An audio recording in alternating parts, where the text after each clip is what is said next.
Assalamualaikum warahmatullahi wabarakatuh, teman-teman semua.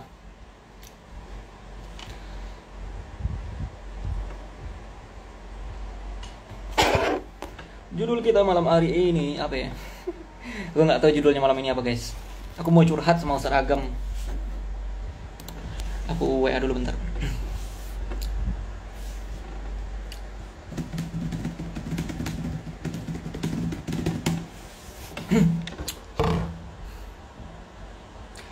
Halo, selamat malam.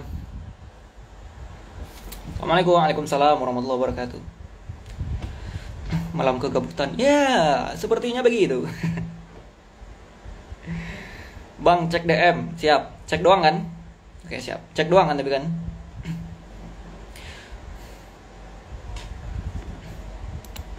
طلع البدر علينا. Dia lagi sholat mungkin. Saya udah WA masih belum di-read. Min thani yatil wada. Kak, kalau mau tanya boleh. Kalau boleh, kalau aku bisa jawab aku jawab. Kalau nggak bisa aku jawab ya mohon maaf. Tumben pakai jas. Ini bukan jas kali, blazer kali, bukan jas. Beda jas sama blazer tuh ya itu. Bang, kenapa aku takut dengan kau? Aneh bukan? Iya, aku juga takut. Kenapa kau bisa takut sama aku? Aku pun takut. Ya kan?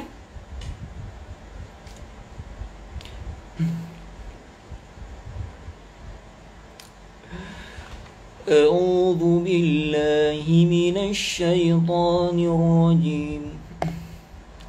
Bismillahirrahmanirrahim. Katanya jam 8.30. Di sini jam 8.30 ya. Waalaikumsalam Mas Yanwar. Gimana Mas? Sehat Mas? Aduh, aku kangen Mas Yanwar lagi. Momen-momen aku explore sama Ustaz Faizar di Banyumas, Masya Allah.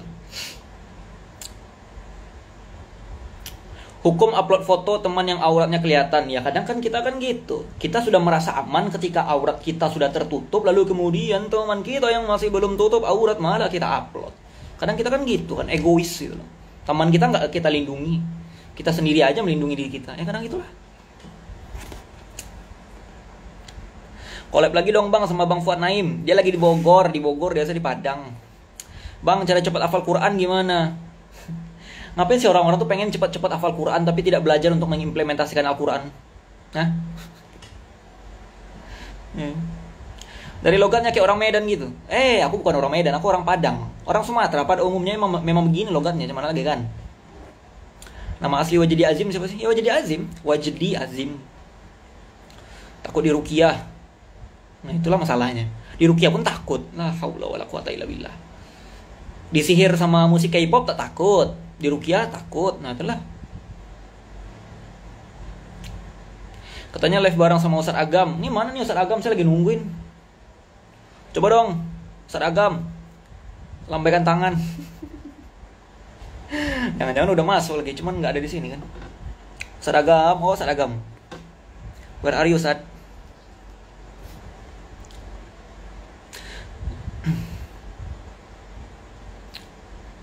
Cara mencari guru atau mentor untuk hijrah gimana Bang? Ya pantaskan aja diri. Yang namanya jiwa itu akan berkumpul dengan orang-orang yang satu frekuensi dengan jiwa itu.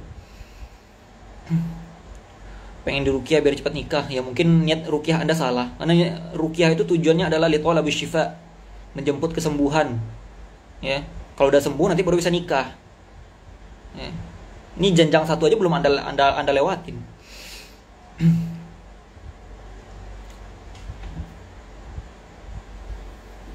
Bang, cara cepat agar skripsi di ACC. Di rumah kan ada Bika Ambon, di rumah kan ada kue bolu, bawa lah. Kasihlah dosen pembimbing tuh.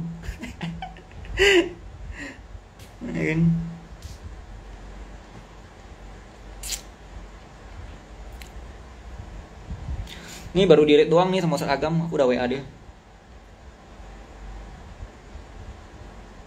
Bang, katanya kalau orang minta ruqyah nggak masuk surga. Nah, salah pengertian. Makanya cek di YouTube saya. Ya, cek di YouTube saya ada bahasannya lengkap. Di YouTube saya sama Ustaz Faizar. Ya, linknya ada di bio saya. Cek sekarang juga. Ya. Bang ikut yuk ngaji akademi dong. Oh ikut dong. Saya kan rakyatnya King Shifrun.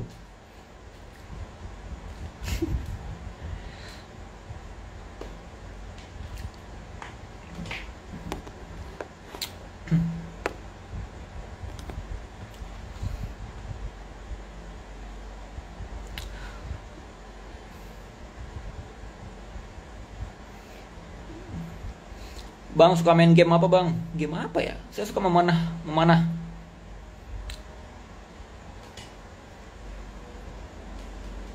Katanya mau live sama Ustadz Agam, ya sabar bu. Ustadz Agamnya kan ada proses, ya. Masuk ke live Instagram saya ini kan ada prosesnya. Kan dia ngidupin handphone dulu, ya kan? Nggak mungkin lah sekadang keren apapun handphone orang langsung tiba-tiba buka Instagram muncul wajah di Azim di situ. Sabarlah. Tak sabar kali kalian rupanya lihat wajah Ustadz Agam. Kalah gantengnya aku.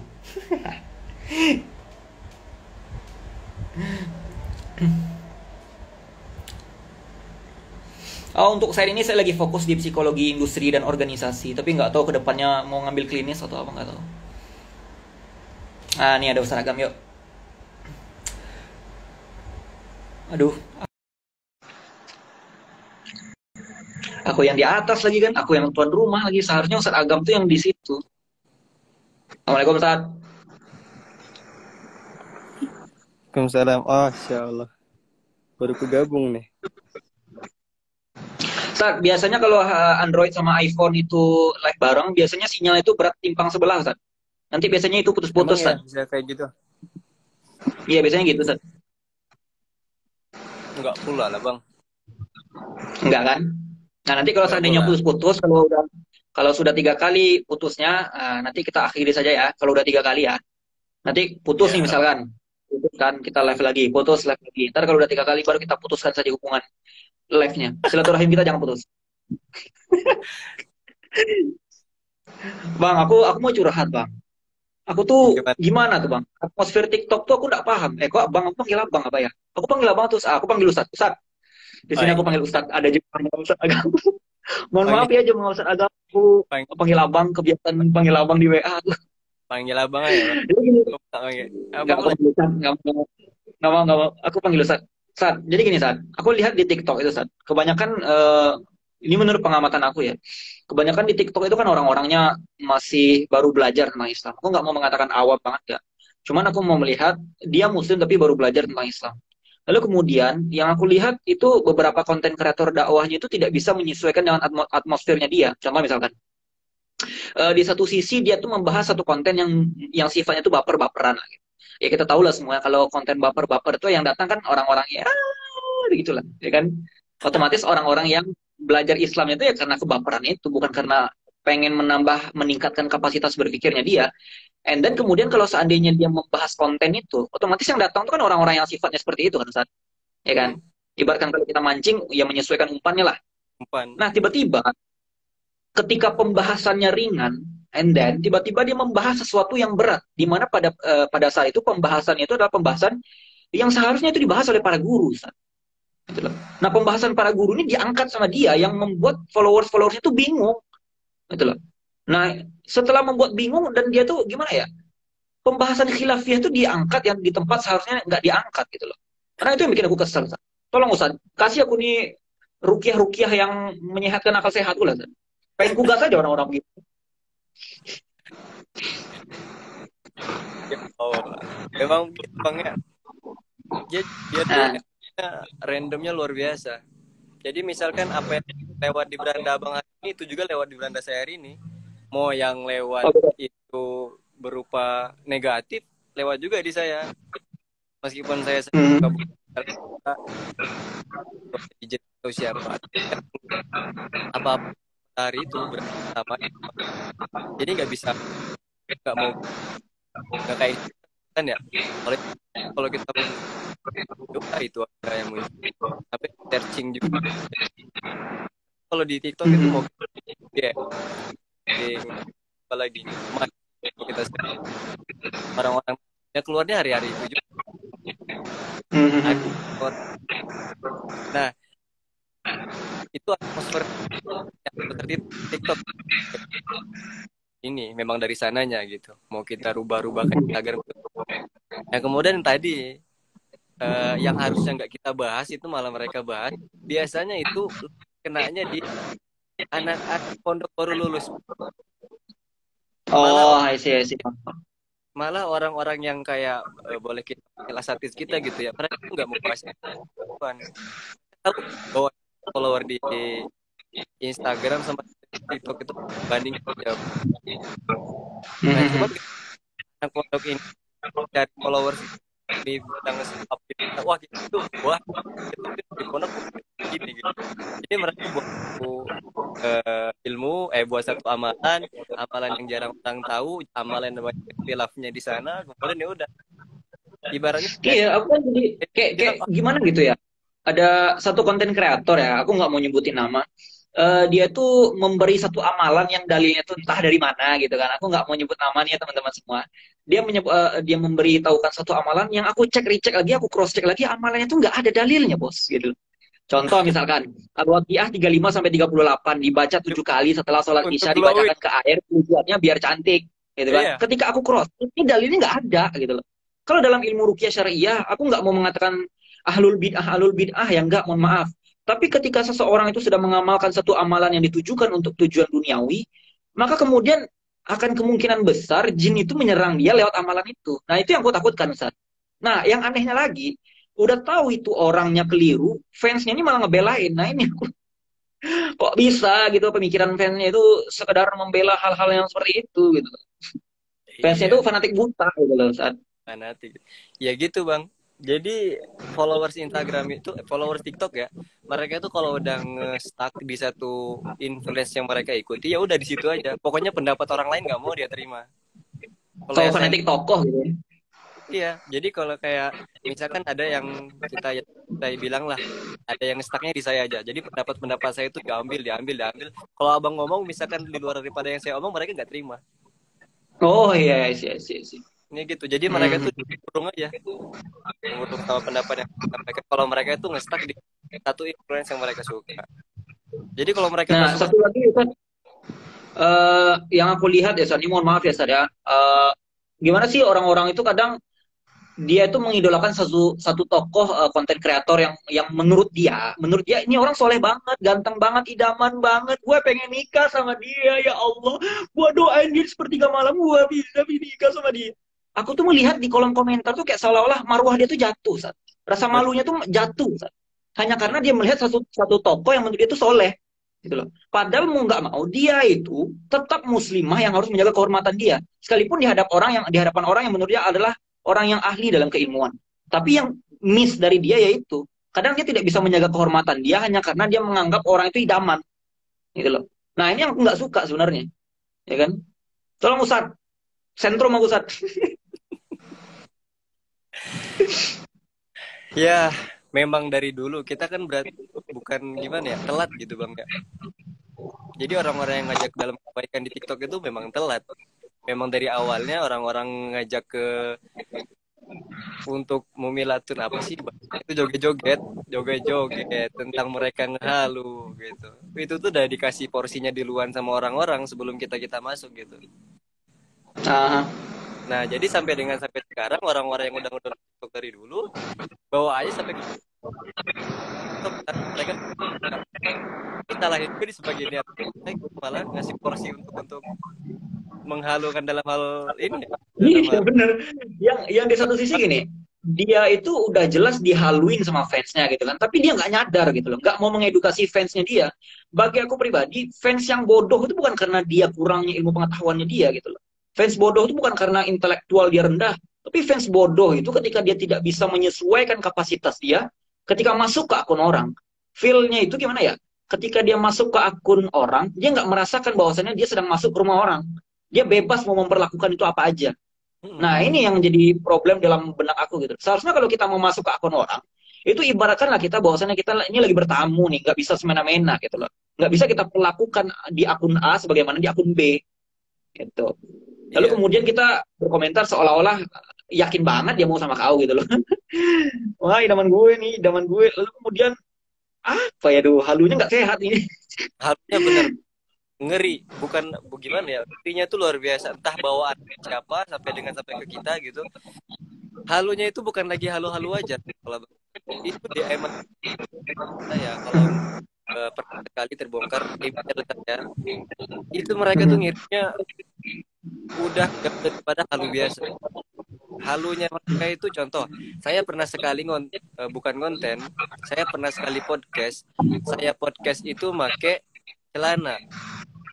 Saya pakai celana itu, ada yang komen, ada yang screenshot, ada yang kemudian kirim, bilangnya gimana? Dia bilang jangan pakai celana. Saya tuh nggak nyampe, iya, Pelecehan ya, pelecehan. kenanya. Makanya saya bilang ini gimana ya? Saya nggak sadar gitu. Dengan halus. Padahal kan kita pokoknya tuh baik-baik kita harus jaga aurat kita dan menampilkan depan kita sopan rapi. Itu harus, mereka itu pasti ngambil mana yang bisa untuk diambil edit jadi hal mereka potong. Astagfirullahaladzim. Cuma ya begitulah bawaan itu sampai dengan Ternyata sekarang. ketika mereka sudah hijrah dari opa-opa Korea, lalu mereka ganti haluan ya kepada ikhwan-ikhwan Wah, soleh menurut dia. iya, dan salahnya sebagai antara kita, bahkan nauzubillahnya, saya itu takut banget ngasih porsi halu untuk mereka juga. Dalam kutipan haluan syar'i. Wah, mereka itu sekarang haluannya jadi Islami. Ustaz, nanti kalau seandainya aku memancing halu, tolong ingatkan aku via WA ya, Ustaz. Antum telepon saya, Ustaz. Jangan biarkan saya memberi celah, Ustaz. Maaf, saya takutnya gini, Ustaz. Saya tuh ketika nulis konten itu, visi saya itu, Enggak, Bang. Ana itu visi hanya saya itu bagaimana caranya kapasitas masih berpikir orang tuh meningkat, Ustaz.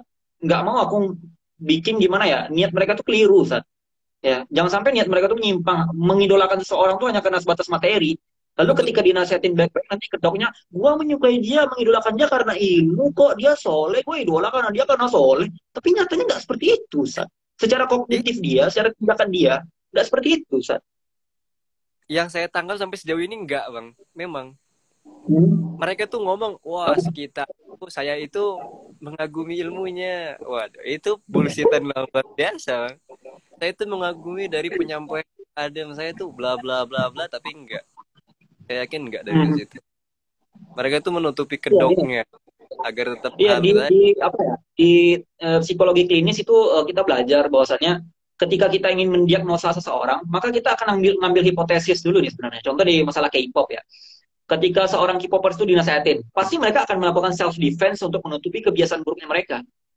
Nah, begitulah sebagai orang yang menyampaikan apa yang kita ingin teliti, maka kita harus bisa mengantisipasi hal-hal seperti ini nih, ya kan? Ketika mereka sudah melakukan self defense, ya, lalu kemudian kita ingin meneliti, maka disitulah kita lihat secara kognitif mereka, secara tindakan mereka.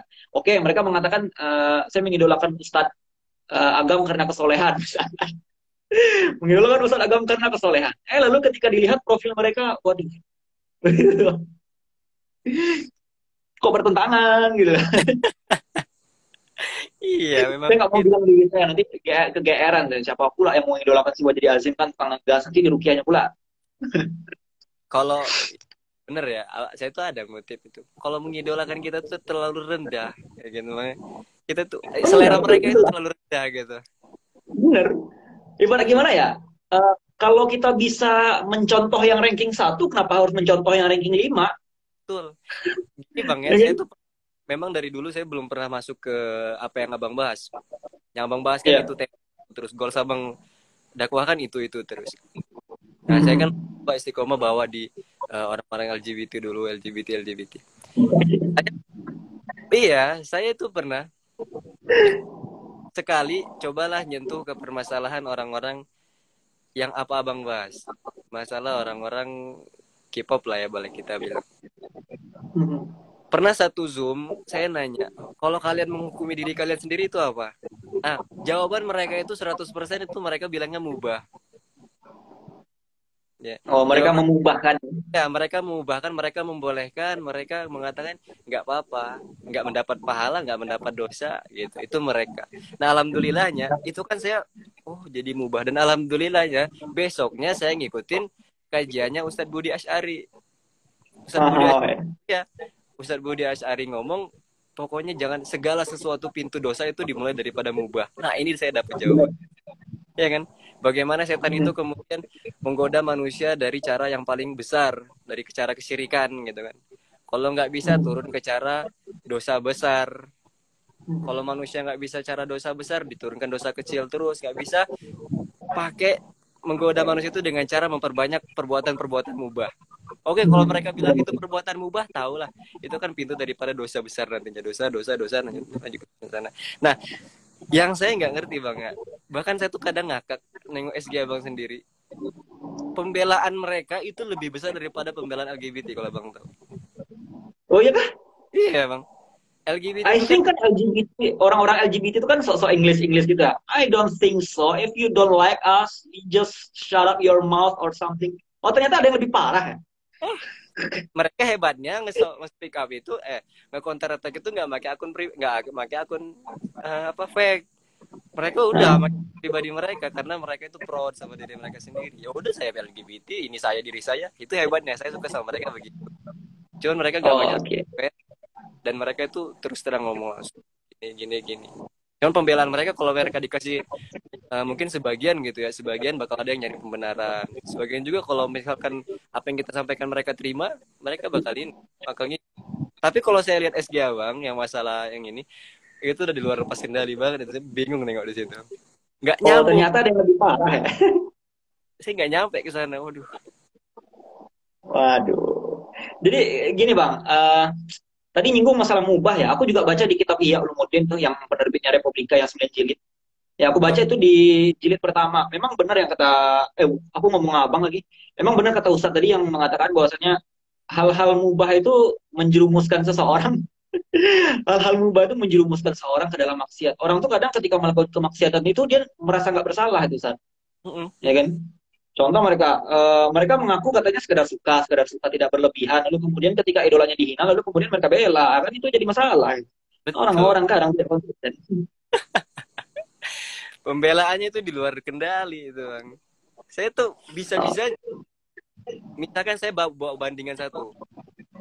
Kenapa harus mengidolakan? Mereka bukan mengidolakan. Saya ganti katanya menjadi nah oke, kenapa sih harus disama-samakan sama Rasulullah gitu?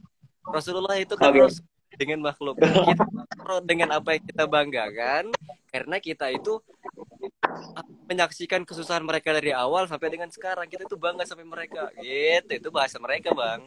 Pembelaan mereka ya, pembelaan mereka. Oke. Saya bingung di sana. Dan Jadi gini, kadang mereka mengatakan demikian ya. Kenapa sih nggak pantas Rasulullah disandingkan dengan opa-opa Korea? Lah, Allah Subhanahu wa taala juga menyandingkan nama dia di dalam Al-Qur'an dengan iblis. Apakah kemudian Allah lebih hina naudzubillah daripada iblis?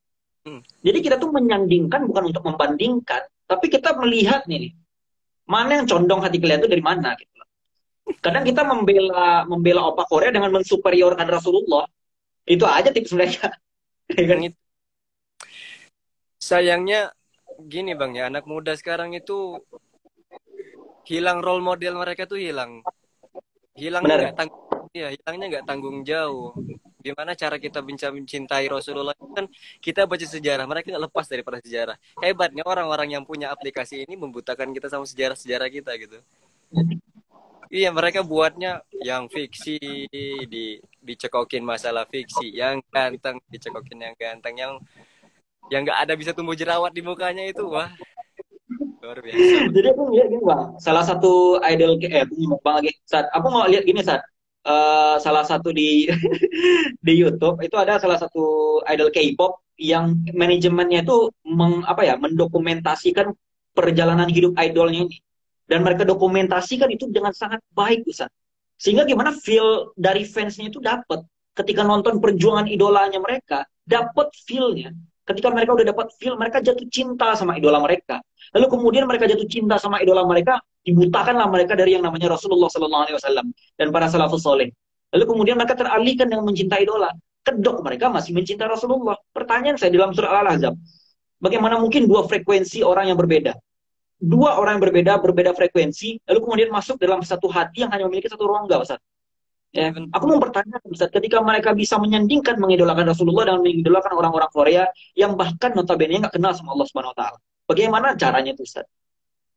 Itu hati itu kan serongga bang, nggak bakal mungkin kita itu menyukai dua perkara dalam satu hati gitu kan.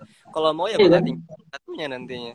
Itu juga kayak Al-Quran kita, kalau Al-Quran itu kalau saya dulu motivasi sebelum saya ngafal, tujuan kita masuk pertama di sini fokuskan satu hati itu untuk Al-Quran. Kalau kita mau campur sama dunia maka nggak bakal dapet. Itu hati itu kan rongganya satu. Kalau kita mau full ke sana ya udah bakal ke sana terus. Kalau kita mau dapatkan dua-duanya nggak bakal bisa. Gitu. Benar. Kita mau masukin Rasulullah satu, kita mau masukin yang luar daripada Rasulullah satu. Perbandingan apalagi ini kan perbandingannya kalau saya dulu Al-Quran sama misalkan HP kan kita butuh masih nelpon orang tua kalau kita dulu. Nah ini kalau perbandingannya udah sama Rasulullah kan ini ya luar biasa banget. Apalagi disandingkannya dengan yang batil, jauh banget daripada Islam gini. Itu maka bertolak.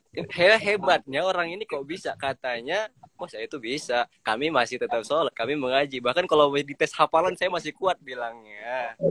Itu. Lalu hanya dengan sholat 5 waktu lalu hafal Quran lalu yang namanya mubah itu jadi halal gitu.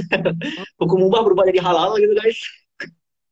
Auto naik kasta yang dari mubah jadi halal hanya karena orang pelakunya sholat 5 waktu dan hafal Quran. Iya. Ya. Ada satu kita nggak usah sebut merek ya, anak takut buat nyebut merek di sini. Kan ada satu itu berusaha mencari hujah, mereka itu berusaha mencari backupan dari orang yang punya nama agar mereka itu kami itu boleh kok menyaksikan ini, kami itu nggak apa-apa gitu ya bang ya. Ini tokoh itu dijadikan tameng ya biasanya. Iya, satu hujah ini udah digangnya terus semua kata orang salah gitu. Ini mereka. Jadi kadang dia bertanya kepada sosok ustadz ya. Kadang dia bertanya kepada satu orang ustadz yang bahkan tidak paham, yang bahkan tidak mengerti atmosfernya. Lalu dia bertanya, lalu ustadz itu menyetujui. Sebenarnya mereka tuh bertanya bukan untuk mencari kebenaran atas jawaban dia. Dia tuh mencari, memberi pertanyaan supaya ustadz itu menyetujui tindakan dia. Lebih tepatnya begitu. Ya. Gimana caranya? 1.000 ustadz yang mengatakan itu menyimpang misalkan. Dikatakan oleh 1.000 ustadz menyukai orang-orang yang bukan Islam adalah penyimpangan akidah. 1.000 ustadz yang mengatakan demikian. Lalu ada satu ustadz yang mengatakan boleh asal tidak berlebihan. Malah dijadikan hujah, dipegang kuat-kuat bos. Emang begitu bisa dan bisa-bisanya ini Ustadz juga nggak terlalu ini ya ilmunya nggak sehebat Ustadz yang 99 ini ngomong ini nggak boleh gitu. Benar-benar menjadikan ini mereka menjadikan pokoknya kuat pro ke sini mereka dukung terus. Saya nggak habis pikir di sana dan hebatnya orang-orang yang abang dakwah ini lebih ngeri daripada LGBT yang saya kira itu lebih ini ternyata ya orang-orang bagian daripada kita, orang-orang yang seiman daripada kita, orang yang seagama dengan kita, bahkan itu lebih keras. Saya itu bang LGBT itu bukan. Aku takut Ustaz. Kadang kalau aku mau kritik secara terbuka aku takut Ustaz. Takutnya tuh bukan karena aku nggak bisa mengkritik dia, tapi lebih tepatnya aku takut nanti konsekuensinya rusak ukhuwah Ustaz. Fansnya ini nggak bisa membedakan mana yang harus dibela nih. Kebenaran dan itu tuh nggak dilihat. Yang dilihat itu adalah ketokohan gitu. Takutnya gitu bang ya kita apa gimana kata Rasulullah tidak baik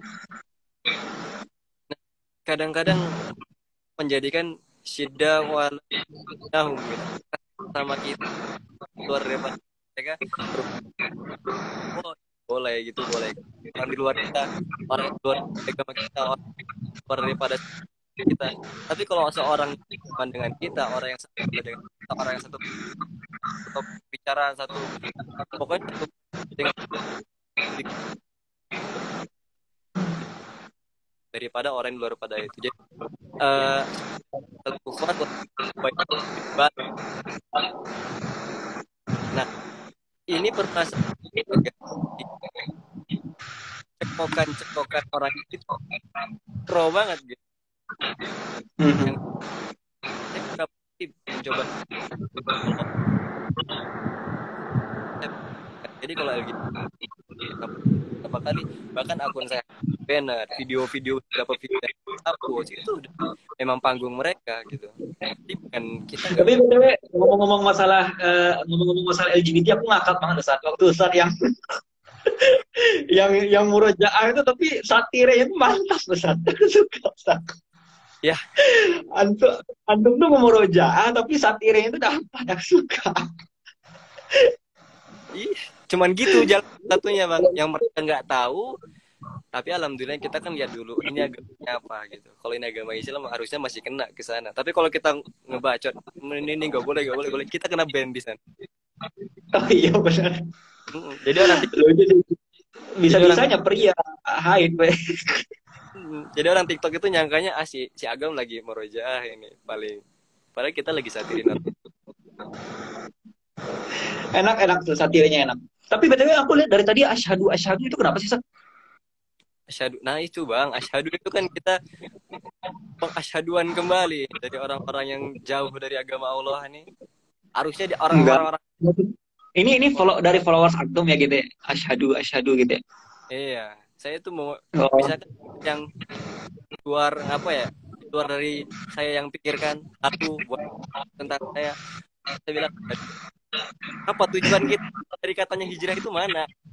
Apakah mereka suka sama saya kemudian di stitch foto saya dipotong video saya kemudian dibuat video halu tujuan kembali yang katanya hijrah Om Do doang.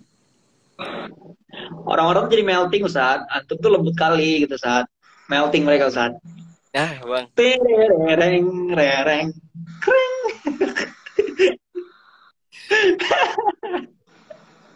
keras gitu ya, mau keras gitu.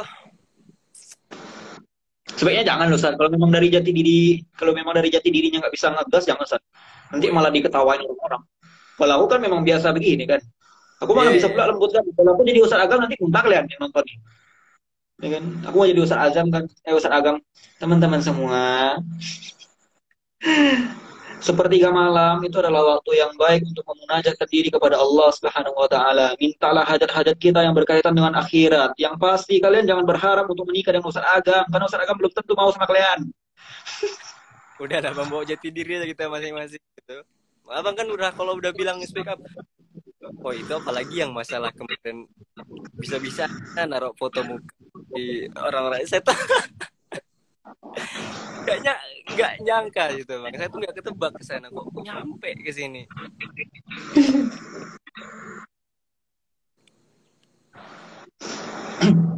Aku mau ngecek komentar-komentar dulu Ustaz. Suara Ustaz Agam putus-putus katanya. Emang ya Ustaz? Nggak diantum lancar ya anak. Putus-putus tapi dikit masih masih paham gitu loh.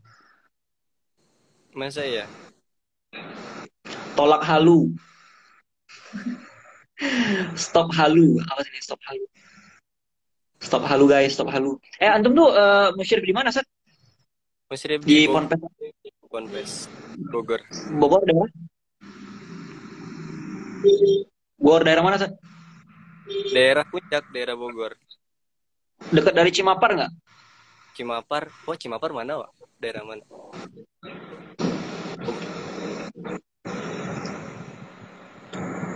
Dekat nggak?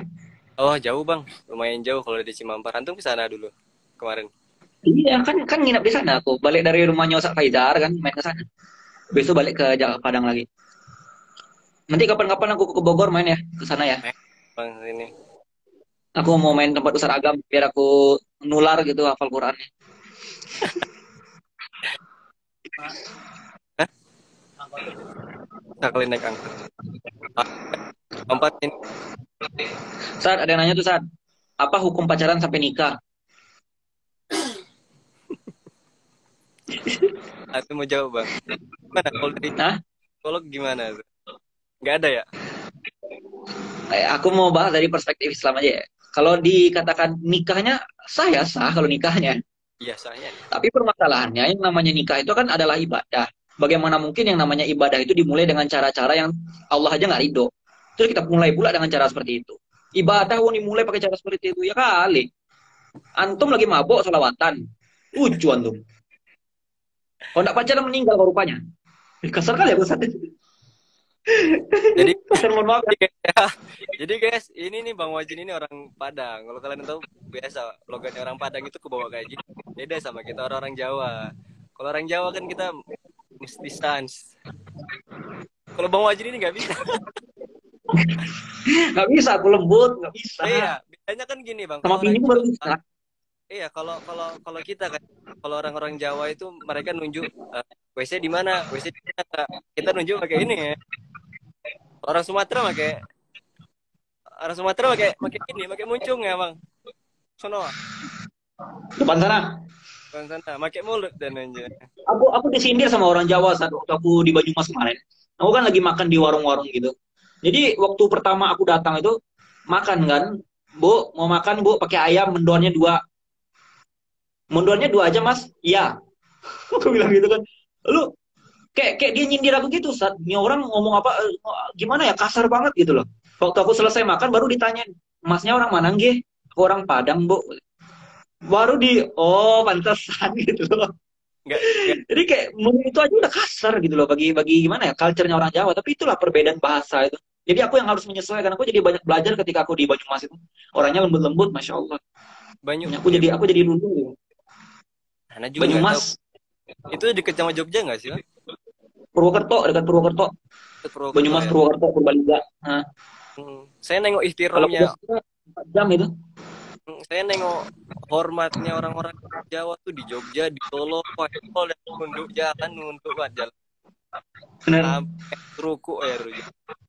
Saya nengok bener, bener. ihtiramnya, hormatan orang. Sebenarnya kalau di ngomong-ngomong soal Sumatera, sebenarnya kasarnya orang Sumatera tuh ketika udah menghina sebenarnya. Ya kalau ngomong frontal doang itu udah biasa ya, mohon maaf ya. Itu kalau ngomong frontal-frontal doang itu udah biasa. Yang kasar bagi orang Sumatera tuh ketika menghina. Contoh misalkan, kau anak lahir dari hasil, itu udah kasar itu kan. Aku aja nggak berani ngomongnya gitu.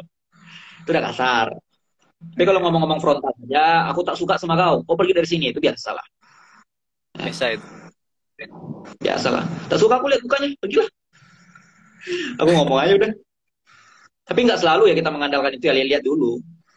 Iya bang. Eh, cuma kenapa belum mau aktif TikTok, bang? Gimana, gimana, San? Gimana kok ini belum mau aktif bang? Ini kenapa? Sebenarnya bukan nggak mau aktif di TikTok, Ustaz. Sebenarnya mau diaktifkan, cuman sampai sekarang tuh nggak paham atmosfer, Ustaz. Gimana gimana algoritmanya tuh aku nggak paham, serius. Ya, itu ajanya. Eh, Selebihnya mau gue. jadi lebih kena sekarang tuh lagi ke SD aja kalau saya. SD. Yang Nanti lah saat kapan-kapan kita live di TikTok. Aku lagi nunggu 1.000 ini. Soalnya gini saat aku banyak lihat di TikTok itu walaupun aku nggak aktif, tapi konten-kontenku banyak di share di TikTok. Ya, buat jadi Azim. Cuma sayangnya ya itulah pakai musik DJ, pakai jerat jeduk, saya disandingkan pakai musik DJ. bisa-bisa TikTok tuh nggak tahu Ada lah. yang nanya nih, San. Saya pernah ngikut Hukum nonton drama Korea itu sebenarnya apa, San? apa? Hukum nonton drama Korea itu sebenarnya apa?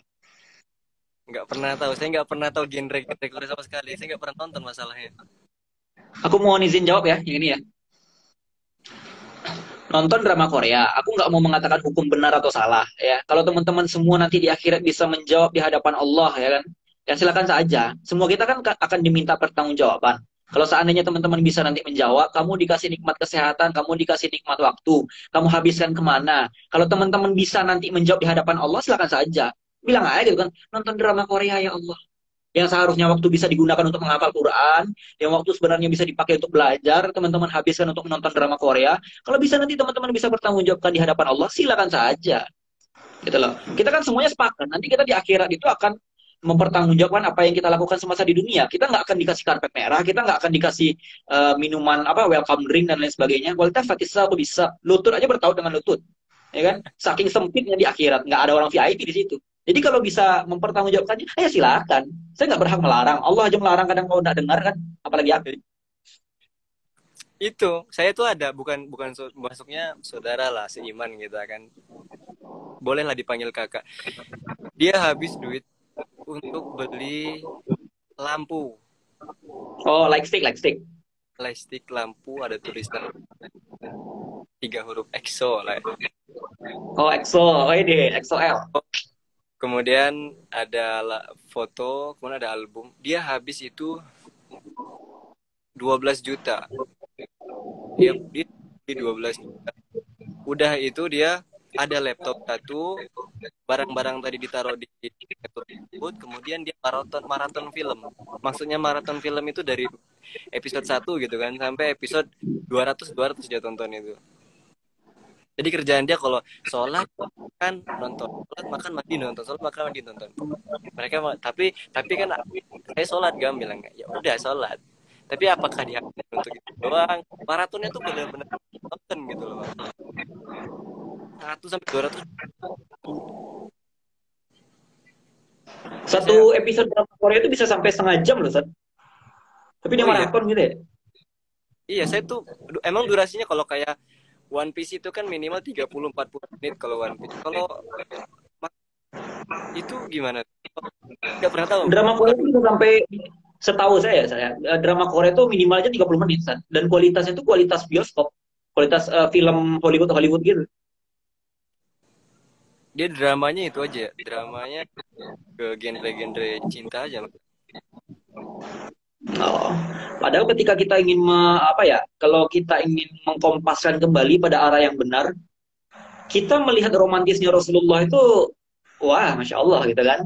Tapi kenapa sih orang-orang tuh lebih suka tentang drama yang pada dasarnya orang-orang Korea aja pada dasarnya nggak seromantis itu di kehidupan realitanya. Saya punya teman orang Korea mualaf, mungkin nonton tahu lah, Opa Son San. Hmm. Nah, beliau orang Korea dan beliau mengatakan bahwasanya orang Korea nggak seromantis itu banget.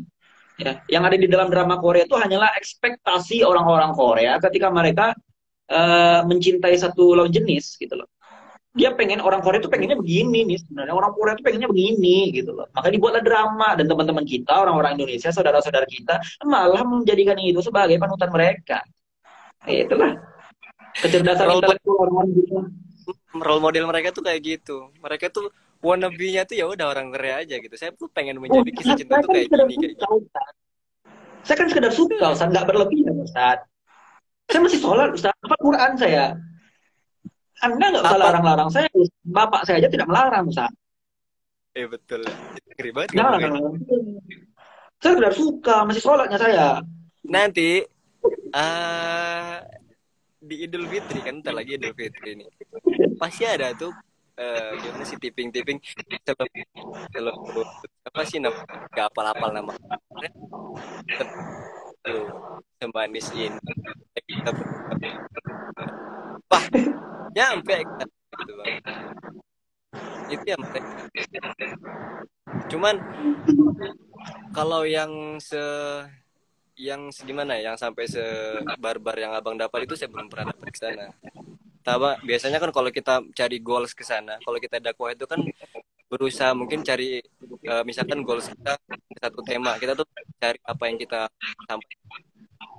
Makanya saya tuh nggak pernah kayak ada satu grup yang itu yang kayak pengaman, ya Allah itu nggak nyampe saya gitu.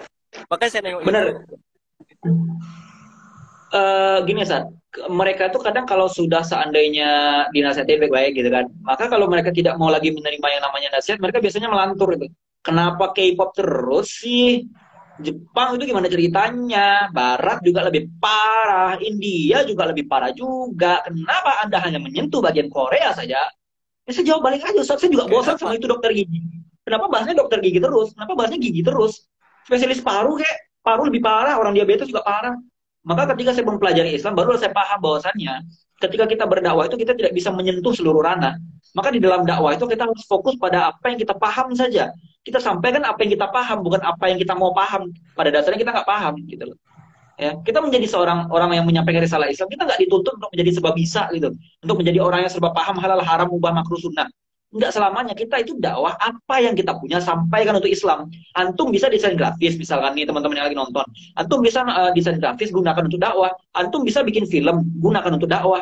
Antum bisa desain desain fashion, apa sih namanya? Ngedesain baju, gaun dan lain sebagainya, hijab syar'i dan lain sebagainya, gunakan untuk dakwah. Ya, kadang kan kita prinsipnya begitu.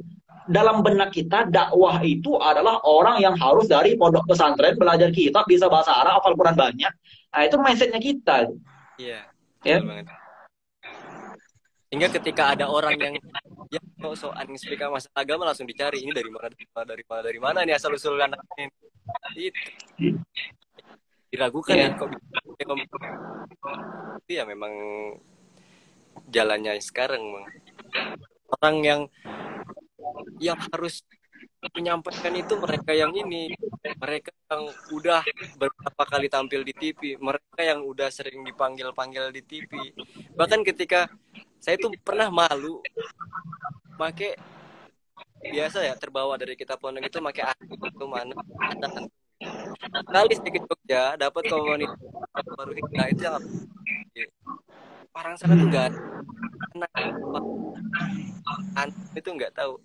Jadi dia udah masih masih pakai bahasa kasar itu apa ya, masih itu masih makanya. Nah itu orang-orang yang sekarang pengen agama tuh pokoknya mereka tuh lihat, wah saya tuh ahli, saya tuh pengen pokoknya Islam itu kaku gitu di bawaan mereka. Nah di situ akhirnya saya belajar di komunitas ini. Saya pernah kemudian anak muridnya Ustadz Haram itu yang dulunya banget anak muda, akhirnya anak muda berapa kali ke anak jatuh itu gara-gara nyusahin role dakwah. Tapi aku insecure sama anak pondok loh, Sat. Hah? Aku insecure sama anak-anak pondok. Aku juga pengen mondok, Sat. Tapi kalau aku pikir karirku aku fokus di ini aja kali ya. Fokus di akademik aja kali ya. Ais. Apa? Saya dulu tuh ngapain masuk pondok? Nggak pernah mau, Bang, masalahnya. Saya insecure sama anak-anak SMA malahan. Oh gitu? Iya, sebab saya insecure sama saya nengok orang-orang gini dah, contohnya gini. Kita yang agama bawaan itu kadang-kadang lebih kalah daripada orang-orang yang agamanya di pindahan. Benar. Iya kan? Sahabat itu nggak ada yang bawaan Islam gitu. Tapi ilmu tentang keislaman luar biasa. Saya nengok kemudian contoh dari Ustaz Felix. Ustaz Felix bisa tidak sejauh ini, pintar, cerdas. Sahabat banget saya nengok. Maka kadang Sat, kita jawab pertanyaan aja ya, Sat. Tinggal 13 menit lagi, Sat. 12 menit lagi, Sat. Kita 1 jam aja, nanti takut kegangguan teman-teman kan mau murojaah malam ini kan.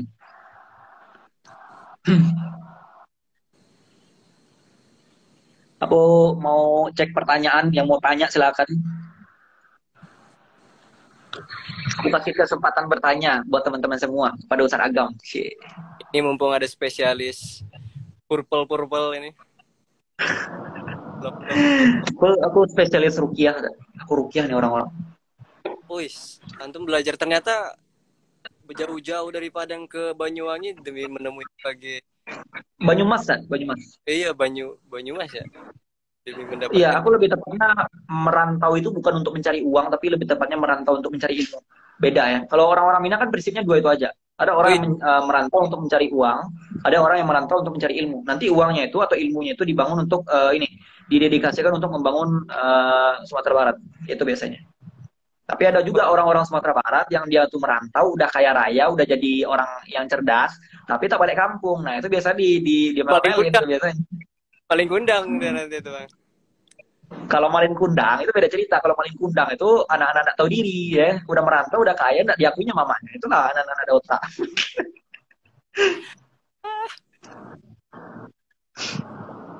Rukiah mandiri itu gimana, Bang? Rukiah mandiri ya, kita sepakati dulu maknanya daripada rukiah ya. Rukiah itu secara etimologis artinya jampi-jampi. Tapi permasalahannya jangan putus hanya di rukiah saja. Rukiah itu ada 2, ada rukiah syar'iyah, ada rukiah syirkiyah. Nah, teman-teman mau nanya yang mana? Rukiah mandiri pakai rukiah yang mana dulu ya? Kalau rukiah mandiri yang syar'iyah berarti tujuan daripada rukiah itu adalah litolabu syifa, untuk menjemput daripada kesembuhan. Sedangkan kalau yang namanya rukiah mandiri itu lebih tepatnya muawidzat, untuk benteng. Ya, untuk benteng. Kalau bentengnya udah jebol, barulah kita minta pada rukiah, gitu loh. Kalau mau rukiah mandiri gimana, Bang? Untuk menjaga kita dari serangan dan lain sebagainya. Zikir pagi petang itu udah rukiah mandiri ya sebenarnya, kalau untuk benteng doang.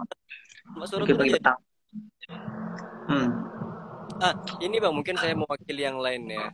Kan ada di TikTok itu ada ibu-ibu. Oh ya, paham, Bang. Iya, dia menjadi air itu agar dia lebih cantik.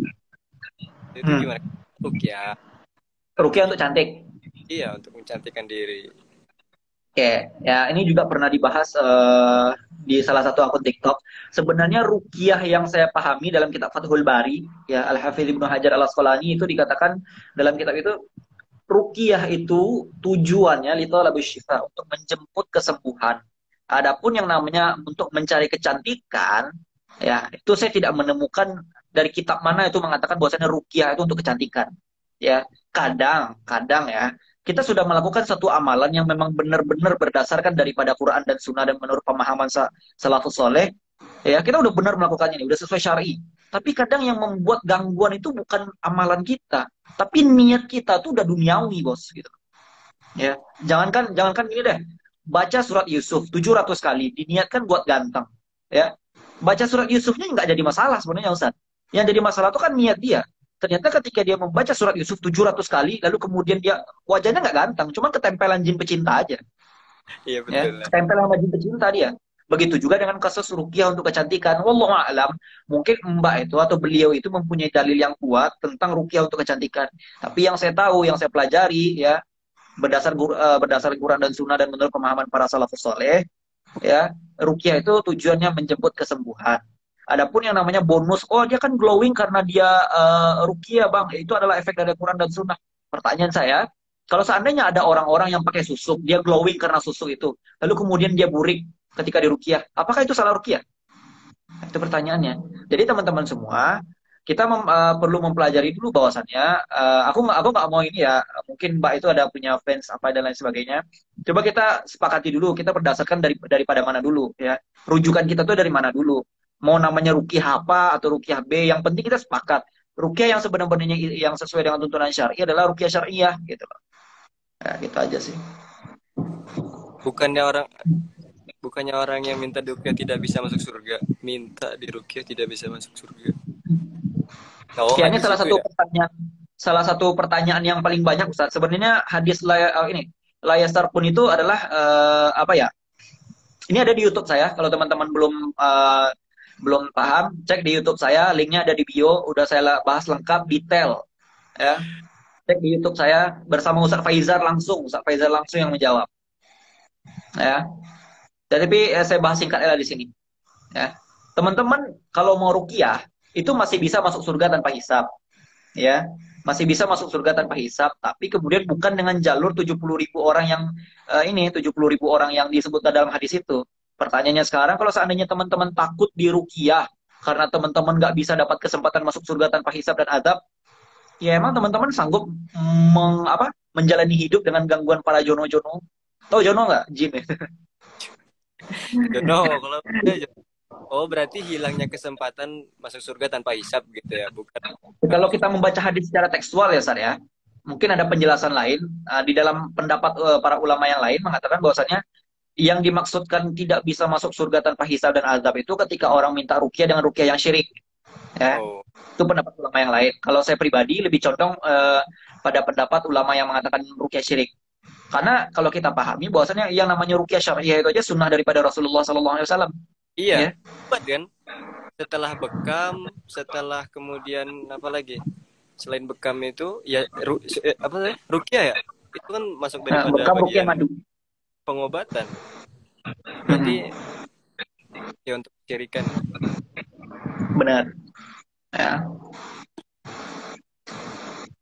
Kita berdoa untuk seseorang yang sudah meninggal. Meninggal untuk karena bunuh diri. Antum yang jawab, Ustaz. Aku nggak mau jawab. Doa kita sampai nggak ke Allah? Tolong jawab. Kita Antum yang doain, jawab, aku nggak. kita minta doa. Misal ada keluarga kita gitu ya, mati bunuh diri, kita doa. Gimana kemudian dosa daripada bunuh diri itu kan nggak tahu nih. Allah mana kepada kita arwah. Allah udah ngasih bakal tahu kapan ngambilnya, kenapa harus jadi paksa. Dan kemudian kita yang kemudian daripada keluarga kita yang baik, dia mengambil haknya Allah ketika mengasih. Jadi itu kan Allah amat, Allah itu udah ngasih titipan, Allah itu udah ngasih apa lagi pahalanya, kesempatan ruh untuk wa ilaihin nusyur itu loh, untuk kembali meraih harapan-harapan, untuk kembali meraih amalan-amalan. Kemudian kita dengan gampangnya mengambil haknya Allah, kita memotong Allah. Apakah nanti ada juga yang nanya nih, apakah bunuh diri itu adalah bagian daripada takdirnya Allah? Gitu kan. Nanti ada juga yang nanya kayak gitu. Ada yang nyangka Semua yang kita lakukan kan takdir. Semua apa yang kita lakukan itu kan takdir kita. Tapi nggak semua yang Allah takdirkan itu Allah ridhoi. Ada yang Allah ridhoi.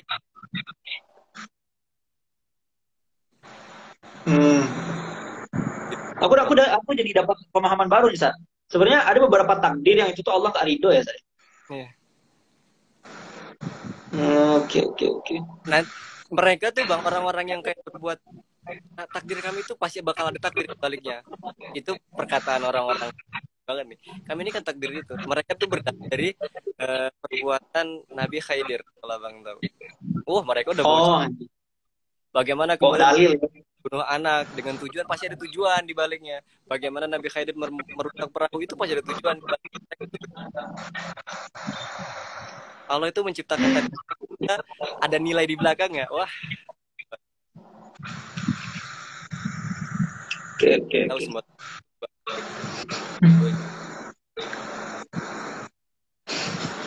Wih, suaranya banget ya. Enggak juga sih, Sat. Gimana, Sat? Mau diakhiri aja, Sat? Gimana, Sat? Lama belajar ilmu perukiahan.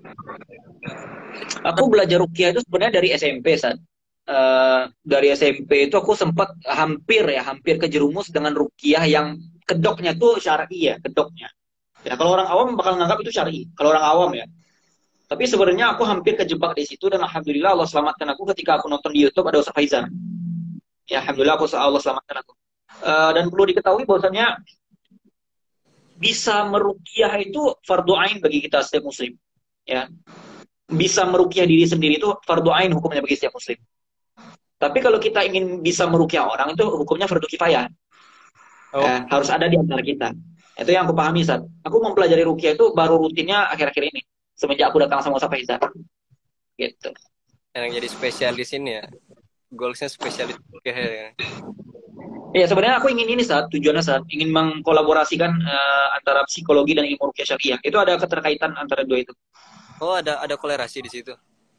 Yep. Bukan anak ini. Atau ini enggak, Sat?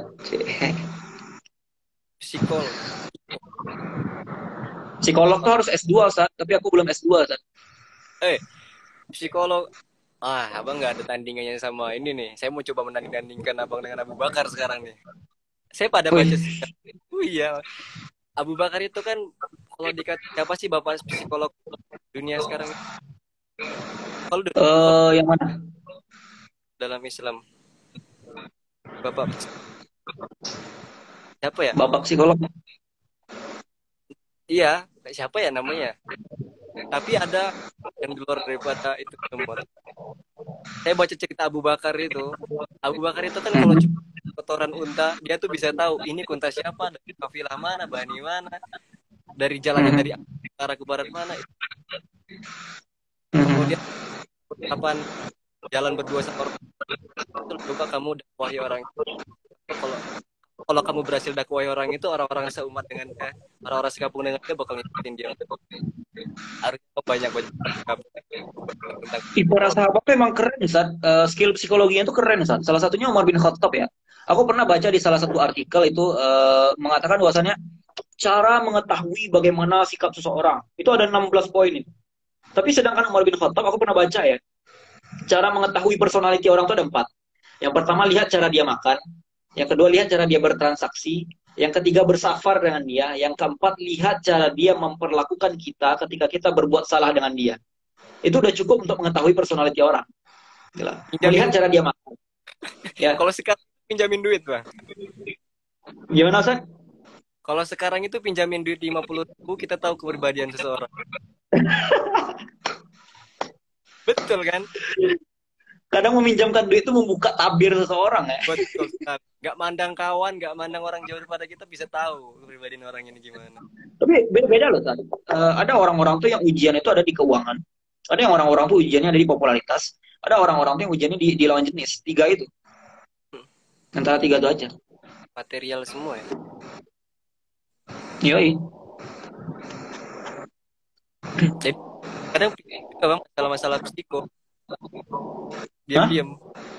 Saya ini kadang pikir juga masalah psiko dengan, Oh. dengan cara minjem duit ke teman kita yang kata Ya. duit ini tok mulai dari janji nggak tahu mulai nggak tahu cuman emang ya bang pernah dengar katanya orang-orang psikologi itu kalau udah lihat mata lihat hidung lihat apa lagi mimik wajah itu tahu kepribadian seseorang ini ya bisa kayak gitu Itu ya. sebenarnya ini saat memang ada beberapa penelitian yang seperti itu, tapi tingkat akurasinya nggak sekeren apa ya, nggak terlalu tepat, nggak bisa dijadikan satu-satunya patokan untuk menilai kepribadian seseorang. Ya, menilai kepribadian seseorang itu tidak lain dan tidak bukan adalah dengan cara yang diajarkan oleh Islam. Intinya ketemu langsung, berinteraksi langsung. Adapun yang namanya otot-otot wajah, mancungnya hidung dan lain sebagainya, ada yang mengatakan demikian, cuman nggak bisa dipastikan tingkat akurasinya itu. Dan aku pribadi nggak berpatok pada itu. Nah, aku Hmm, pribadi nggak berpatok pada itu. Ya, ada juga yang lewat tulisan, ya kan? Ada juga yang lewat tanda tangan, ya nggak ada. tangan Tapi tergantung ininya, tingkat akurasinya. Dan yang aku tahu nggak ada tingkat akurasi itu yang 100% nggak ada. Itu yang aku tahu ya, kalau salah tolong koreksi nanti kalau teman-teman yang paham psikologi. Ya. Yang namanya personality orang tuh kadang bisa berubah-ubah juga. Ya. Ketika aku sama Ustaz Agam aku menjadi melankolis, ya kan? Ketika aku sama orang yang aku cintai aku menjadi koleris, ya kan? Kalau lagi di atas panggung aku sanguinis, ya kan? Itu karakter, itu bedanya karakter sama kepribadian. itu guys ya ya Oke, kayak Sat. Silakan mau murojaah atau gimana, Sat? Aku ya rasa syukron untuk ilmu malam kali ini. Aku banyak dapat ilmu dari Ustaz Agam. Ya, udah, Sat. ya Syukron buat teman-teman yang udah nonton. Kita tutup dengan doa kafaratul majelis. Subhanakallahumma wa bihamdika asyhadu an la ilaha illa anta astaghfiruka wa atubu ilaik. Assalamualaikum warahmatullahi wabarakatuh. Syukron Ustaz Agam.